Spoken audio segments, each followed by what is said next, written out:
Box office బరిలో నువ్వా నేనా అంటూ 4 దశాబ్దాలుగా సాగుతున్న బాలకృష్ణ చిరంజీవి రియల్ లైఫ్ లో మంచి మిత్రులు. అందుకు నిదర్శనంగా చిరంజీవి ఇంట్లో ఫంక్షన్స్ లో బాలయ్య చేసిన సందడి, బాలయ్య అభినందన సభలో చిరంజీవి మురిపించిన వైనం అందరికీ తెలిసిందే. కానీ బాక్సాఫీస్ వార్లో మాత్రం ఇద్దరు డి అంటే డి అంటూ సాగుతుంటారు. వారి ఫ్యాన్స్ కూడా పోటాపోటీగా ప్రచారాలు చేసుకుంటూనే ఉంటారు. ఇక 34 ఏళ్ల క్రితం చిరు బాలయ్య మధ్య బాక్సాఫీస్ వార్ మరింత రంజుగా ఉండేది. అలాంటి సమయంలో బాలయ్య సినిమాకు చిరంజీవి ప్రచారం చేయడం విశేషంగానే మారింది. ఆ సినిమా ఏంటంటే ఆదిత్య 369. ఈ చిత్రం 1991 జూలై 18న విడుదలైంది. భారతదేశంలో తొలి సోషియో హిస్టారికల్ ఫ్యాంటసీ సైన్స్ ఫిక్షన్గా ఆదిత్య 369 నిలిచింది. ఇప్పటిదాకా ఆ జానర్లో మరో మూవీ వెలుగు చూడలేదనుకోండి, అది మరో విశేషం.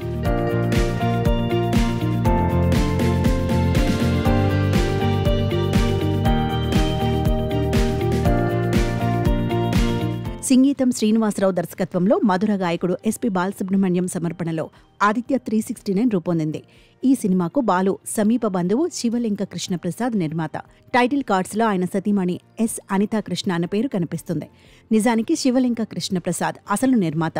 ఈనాటికి ఆయనను ఆదిత్య 369 నిర్మాతగానే జనం గుర్తిస్తూ ఉంటారు. అందుకు కృష్ణప్రసాద్ గర్వంగా ఫీల్ అవుతూ ఉంటారు.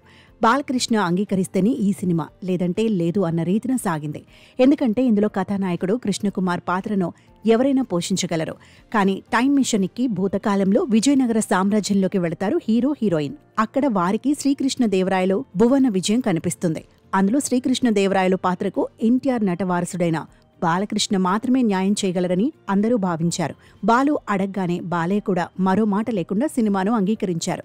ఎక్కడ రాజీ పడకుండా భారీగా నిర్మించారు కృష్ణప్రసాద్. ఈ సినిమా విడుదలై విజయ విహారం చేస్తున్న సమయంలో పిల్లలను మరింతగా ఆకర్షించడానికి అన్నట్టు చిరంజీవి చేత ప్రకటన చేయిస్తే బాగుంటుందని భావించారు నిర్మాతలు.